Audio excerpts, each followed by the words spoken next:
Seja muito bem-vindo ao podcast Endocrino Papers. Aqui discutimos temas variados de endocrinologia.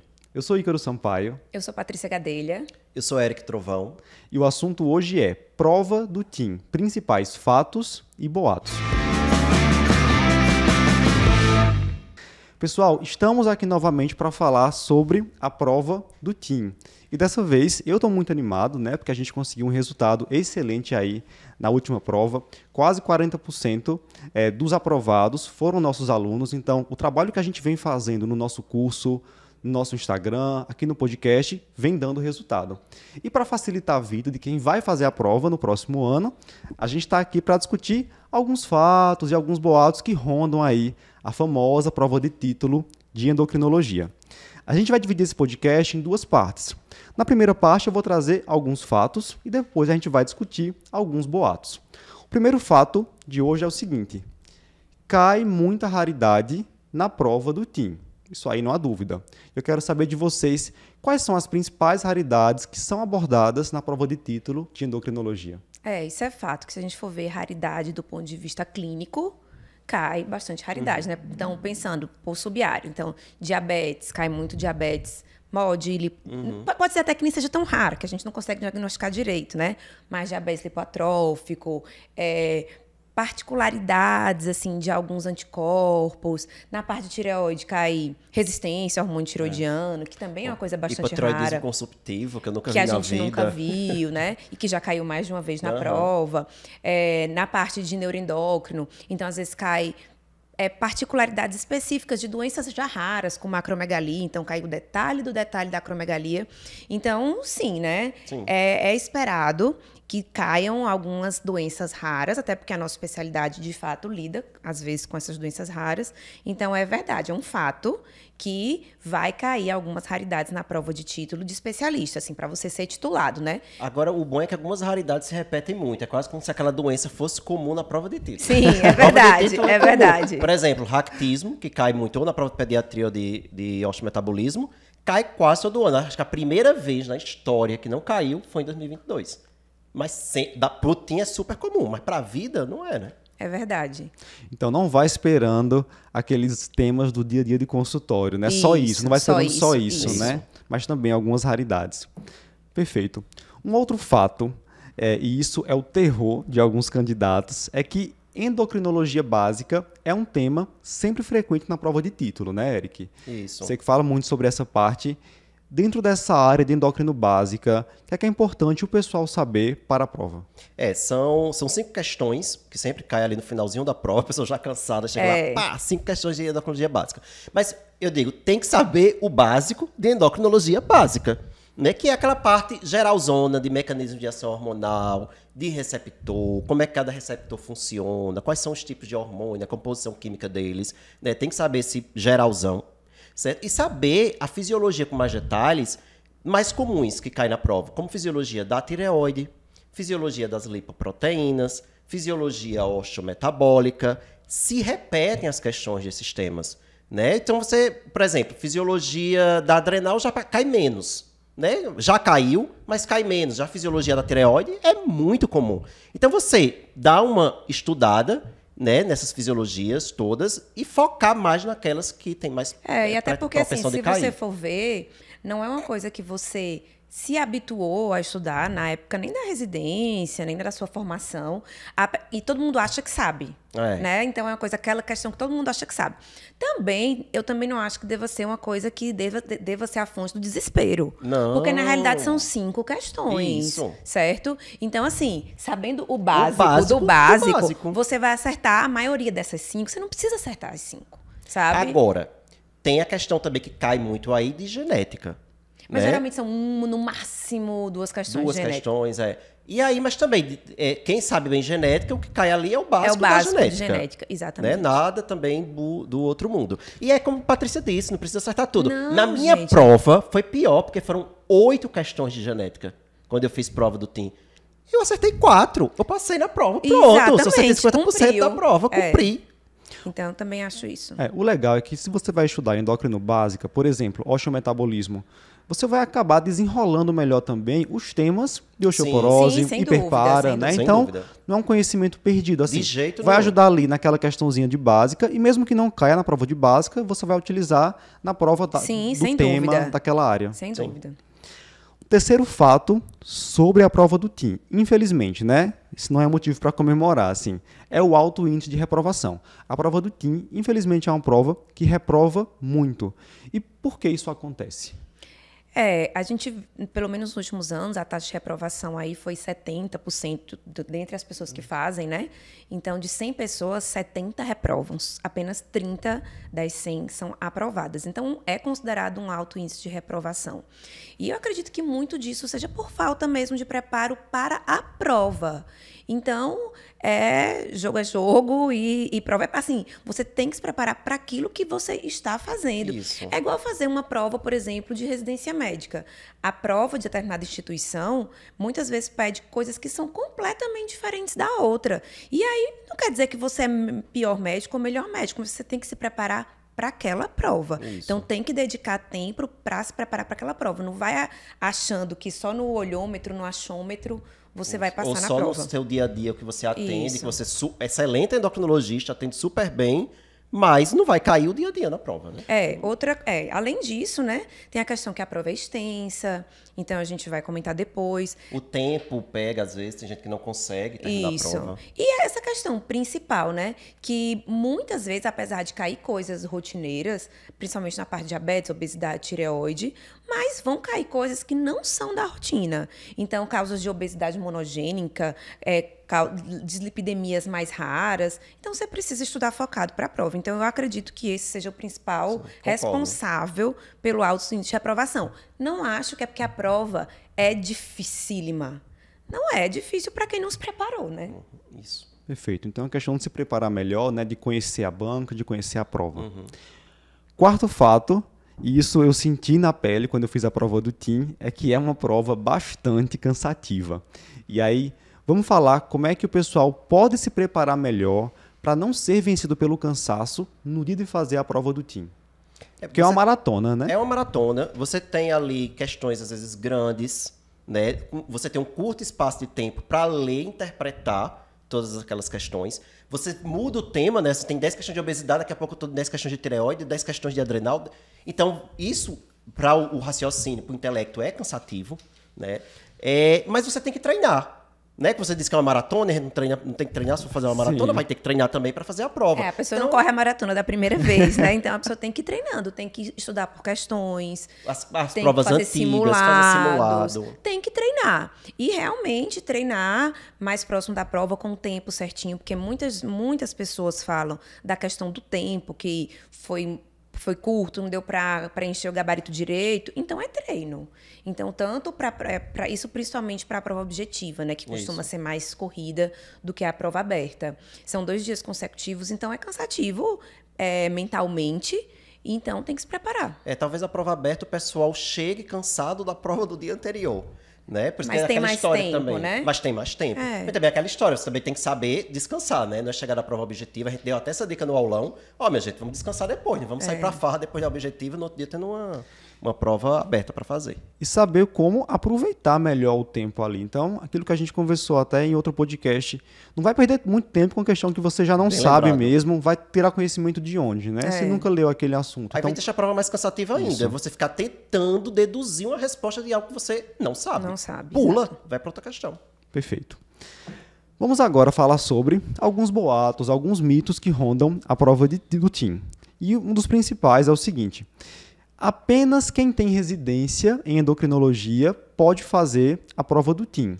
Isso não é verdade, né, Patrícia? Não, isso não é verdade. Quem tem residência médica certificada pelo MEC em endocrinologia pode fazer logo que acaba a residência, desde que tenha 2 anos de residência de endocrinologia e 2 anos de clínica médica. Da mesma forma, quem fez 2 anos de clínica médica, ou então tem título em clínica médica e tenha feito alguma especialização em endócrino com a mesma carga horária da residência, também pode fazer logo que termine, certo? Mas a pessoa pode não se enquadrar nessas duas condições, né?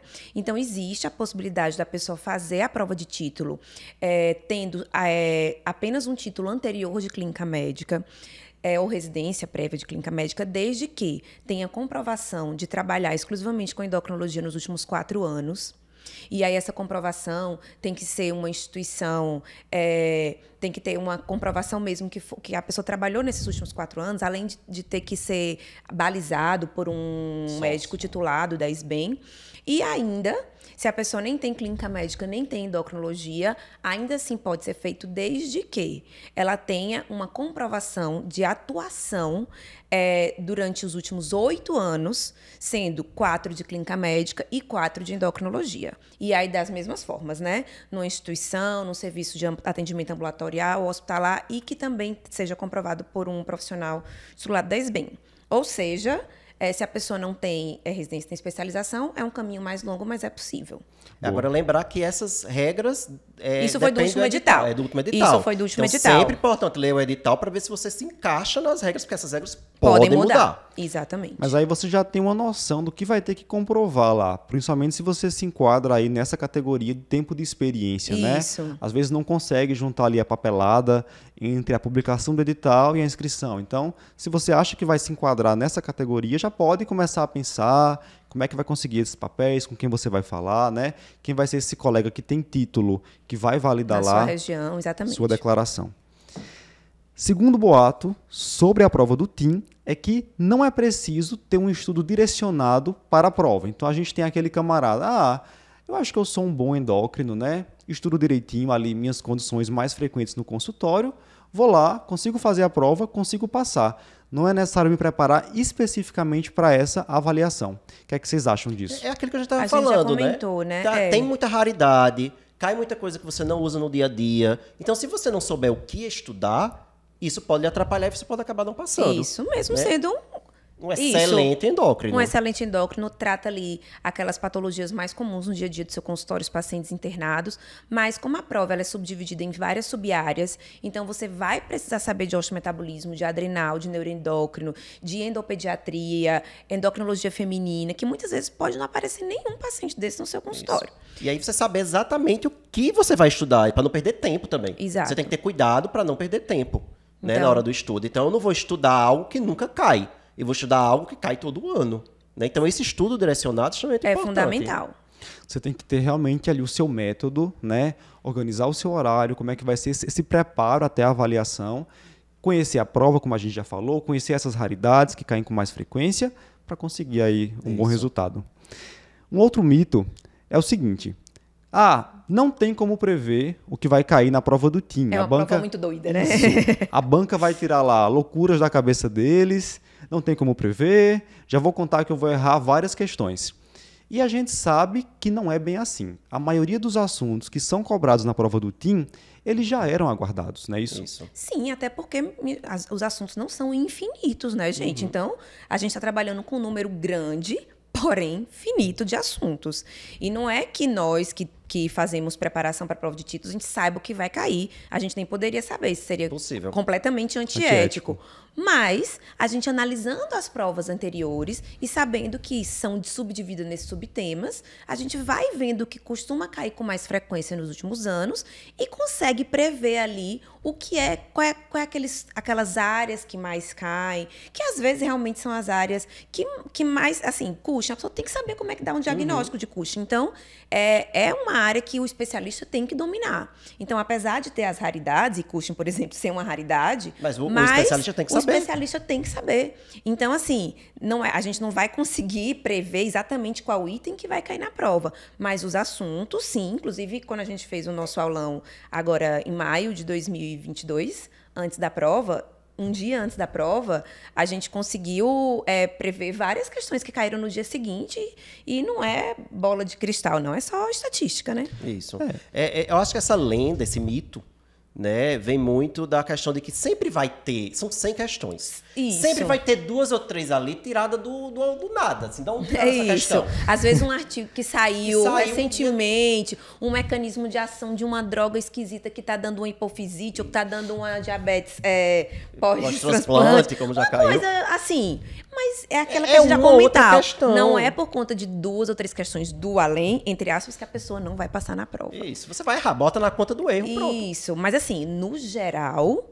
E assim, ultimamente, inclusive a prova desse ano que a gente já resolveu, a gente já comentou sobre ela. Pé no chão. Exatamente. Eu acho que há 2 pontos bem importantes sobre isso. O primeiro deles é que assuntos se repetem, então tem como prevê-los. E o segundo é que a banca está atenta às atualidades. Sim. Claro. Né? Então, tirzepatida estava em alta, a gente falou dela no aulão, caiu na prova. Claro, né? Então, semaglutida oral, a gente sabia que cair na prova, estava lá. Então, obviamente, por ser uma prova bem feita, né, o pessoal está atento ao que tem de mais atual. Sabendo disso, você consegue já estudar melhor. As últimas diretrizes também, que a gente costuma citar, né, Sim. quando a gente vai dar aula, ó, a última diretriz foi essa, grande chance de cair. Um posicionamento novo que a ISBEM lançou, né, às vezes lançou agora em 2022, ou em 2023, ou em 2024 vai cair. Então a gente vai falar sobre isso, né, porque a gente já prevê. Ok. O nosso quarto mito sobre a prova do TIM, eu deixei por último porque é o maior deles. É que é preciso ter muito tempo para estudar para conseguir ser aprovado na prova de título. Por que isso é um mito, Patrícia? Eu acho que, inclusive, até poderia colocar alguns depoimentos de alguns alunos que a gente teve para desfazer esse mito. Na realidade, não é uma prova fácil. A gente em nenhum momento falou que ela era fácil. A gente só não falou que é dificílima, né? E não é preciso que você dedique toda a sua vida parar, como a gente escuta às vezes. Ai, meu Deus, eu não vou conseguir fazer ano que vem porque vou ter que parar minha vida. Não, você não precisa dedicar muitas horas semanais, mas você precisa dedicar algumas horas toda semana. Então, mais importante do que você pensar que você vai estudar muito, é que você vai estudar pouco, entre aspas, em relação às horas da semana, mas que tem que ter constância. Então, tem que estudar devagarzinho, um passo a cada dia, e isso a gente até facilita essa questão dos nossos alunos, porque quem está em dia, né, com as aulas que a gente libera do nosso curso extensivo, consegue ver ali um conteúdo de 3 a 4 horas por semana e seguindo o cronograma do curso, se a pessoa viu o curso inteiro, que também não adianta ser igual à academia, que a pessoa paga e não faz. Então, a pessoa acompanhando o cronograma, fazendo as questões, realmente, a gente tem vários depoimentos de alunos que comprovam que, assim, não precisa de parar a sua vida, deixar de atender no consultório, não tem como fazer isso. Não é vestibular, não. Para a pessoa passar na prova de título, você tem que se preparar. E aí, para isso, é muito mais importância constância, saber o que cai, um estudo dirigido, do que você se sentar com 50 livros, 50 diretrizes e, enfim, não vai dar certo. E tem que ser produtivo, não vai ficar ali naquelas 3 horas que você separou para estudar, mexendo no celular, né? Se distraindo. Das 2 horas, passa uma no Instagram, vendo bobagem. Isso. Desliga, desativa o aplicativo naquele momento, bota o celular bem longe, porque senão realmente em outro ele tira a cômodo. Porque realmente, qualquer coisinha que... E a gente sabe, né? É cada vez mais difícil ficar muito tempo focado. Então, as nossas aulas, quando a gente fala, são até aulas, muitas aulas, mas várias curtinhas, para que você consiga dar um break assim, mental entre uma e outra. Mas, realmente, o ideal é cumprir esse cronograma mesmo, que a gente já faz para se tornar o mais leve e direcionado possível. Mas, assim, completamente factível de ser feito e de se preparando, conseguir um bom resultado na prova. E assim, não é puxando a sardinha pra gente, não, mas uma forma de otimizar o tempo, inclusive, é acompanhando os casos que a gente posta lá no Instagram diariamente, né? Eu estava vendo a prova do ano passado e eu pensei, poxa, desse ano, né? Quanta coisa está aqui na prova que a gente não comentou já nesses casos que a gente posta cedinho lá no Instagram. Sim. Então, e os textos também que a gente publica no site. Sim. Que a gente está geralmente saindo, o que saiu de novidade, o que sai de guideline, colocando, o que sai de posicionamento sempre está lá no site. Caiu uma questão esse ano de gestrinona. Então, Sim. eu escrevi um texto, a resposta está toda no texto, um texto curtinho. Até uma pessoa colocou no grupo, o texto que Eric escreveu lá, isso exatamente caiu, exatamente o que ele colocou. Então, ficar de olho é uma forma de se atualizar também, ficar acompanhando a gente. Em 5 minutos você ganha uma questão da prova. É verdade. Vendo um caso, vendo um texto. É verdade. Enfim, espero que a gente tenha esclarecido alguns fatos, também boatos que rondam a prova do TIM e que você se sinta mais preparado para submeter a prova no próximo ano. Até a próxima. Tchau, tchau, gente. Tchau.